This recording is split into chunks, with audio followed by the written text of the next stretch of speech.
At the same time, I think we should be very gracious in victory, but it should empower people at the same time to be firm in saying, no, look, we're not going to do the men can be women thing here. We're not going to be abortion is their right to choose. I'm against it personally, but they can do it. No, sorry, we're not doing that here. That's Agreed. not the church's position. This is why. But and that doesn't make you're you still a Nazi. welcome here. Yes. We just don't want to kill baby. All right. First, let's talk about what we're watching here. This is one of the biggest LDS podcasts out there. It's called Thoughtful Faith. Jacob Hansen on the right is a seminary teacher. His job is to indoctrinate Mormon high school kids. They posted this episode the day after the election, and I'm sharing it with you because it is a really good peek into the conversations that I'm hearing across the board with all of my, let's call them friends in the patriarchy. If you want me to define that just a little bit tighter for you, that would be Mormon, Christian, MAGA, conservative type of guys. This conversation is problematic on so many levels, and it kind of makes my skin crawl that they're completely comfortable talking about this publicly on a podcast. So first up, they start with, we aren't doing men being women anymore. So they don't just mean that they have made the personal choice not to transition or be LGBTQ or whatever it is that they're even getting at here. What they infer in this conversation is that now that Brother Trump is in charge of this beautiful Christian nation, we all are not doing men being women anymore. Next up, we are not doing killing babies anymore. We have never done killing babies. That's called infanticide. It has never, ever, never been legal, ever. So I think this is where we need to kind of define what a baby is. A baby is a living organism that can survive on its own outside of any type of human body. You may have seen a baby recently. They're holding bottles, snuggled up in a blanket. They're breathing on their own. They're pooping their little diapers all on their own outside of a maternal womb versus embryos. Embryos are parasitic growths. What makes them parasitic? The 50% of their DNA that comes from the invading sperm. Also, the fact that they cannot exist on their own. There's a little umbilical cord that runs the show. The disturbing part of this little bit of the conversation is that these men are so comfortable dialoguing about the fact that now we as a society get to control whether 19, 21-year-old, 22-year-old college girls who find themselves unexpectedly pregnant, which is the majority of the abortion demographic. We all as a society now are going to be in charge of that woman's uterus.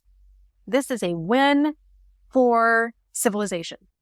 So a mom in my local community posted to Facebook that when her high school daughter went to school the day after the election, that boys were literally coming up to girls saying, "Your body, my choice. Ha ha ha ha ha." That is the era that we have just stepped into. Some of you may remember just a couple months ago the conversation that I had with a Baptist pastor who was picketing my 15-year-old son's high school with big old signs that said, "Women are property, and if you have an abortion, you're going to hell." I got to have a conversation with this demon of a man. It took every ounce of self-control in my body to practice self-control. The sad thing is, as I picked up the kids after school, I had a car full of girls that I was carpooling home with my son, and they were so shaken by walking into their school with those signs saying women are property that it had disrupted their entire school day. When I asked Pastor Grisham why he had signs that said women are property, he goes, well, women belong to their husband and women's bodies belong to God. So women must do with their bodies what God commanded them. And I said, well, what if women don't believe in God? And he said, well, they should because God is real. Leads me to the unconstitutionality of all of this. Religious people tend to hyperfixate on freedom of religion. And many of the conversations that I'm engaging in, including these Mormon boys and their podcast, are seemingly a little victory dance around, we are now a Christian nation again, freedom of religion, when in fact we are not a Christian nation, nor were we ever. Because what they forget about is separation of state and the anti-establishment clause. I recently had some conversations with real-life religious friends of mine about the anti-establishment clause, which protects any American citizen from having any type of religion forced on them, or religious legislation, religious imposement of values in the lives of every other individual. And all but one of them had never heard of the anti-establishment clause. Some of them were actually pulling up their phones and Googling because they thought that I was lying. In every single conversation with every person that I discussed the anti-establishment clause with, they all said, yeah, but we're a Christian nation. So unofficially, the founding fathers made us religious. That is absolutely not the case. Never was. America really is more based on freedom from religion. And that is a beautiful thing. Because as the founding fathers set up all the systems and structures around our nation, they still kind of remembered the Salem witch trials, where human beings were buried alive under boulders and burned to death and hung from trees. They still had in their mind everything that had happened in Europe with all kinds of religious persecution. They knew the danger that can come from people imposing religious ideologies on the citizenry of any civilization. And they put protections in our Constitution and our Bills of Rights to make sure that we didn't go through that.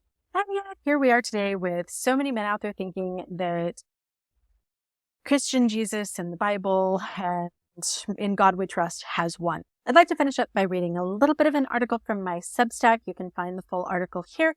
Also, you can find the video link in descriptions. I just recorded the whole thing yesterday.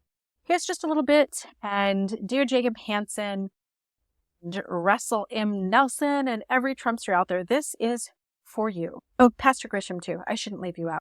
What would happen if the church boys grew up and started worrying less about what we women did with our reproductive parts and more about what they did with theirs? What if instead of marching in picket lines in front of abortion centers and high schools, the Baptists marched outside NFL locker rooms chanting, God commands safe sex. Every woman is a precious child of God. Y'all are causing abortion. And demanding mandatory vasectomies. What if instead of bishops talking to young women about skirt lengths and bikini tops, they lectured the boys about she is so much more than boobs and a butt. Keep your mind out of the gutter and respect her.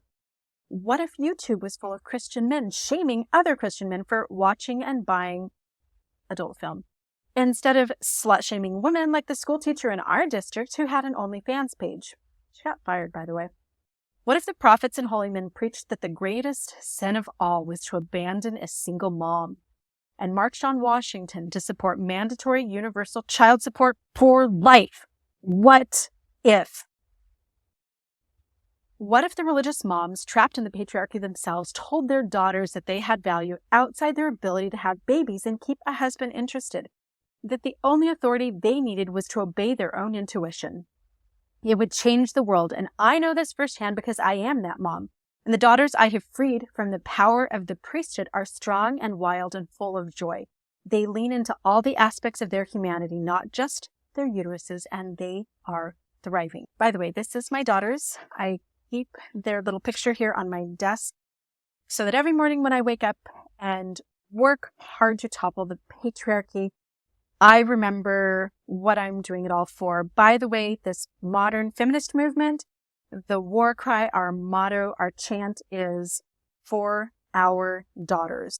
Let me end this video with a plea for all of you young women, and old women, all of us. If you are a woman and you are out there moving into Trump America, it is time to engage in the West 4B. I'll do other videos on that. It's also time to make sure that we keep that sperm and that egg completely separate.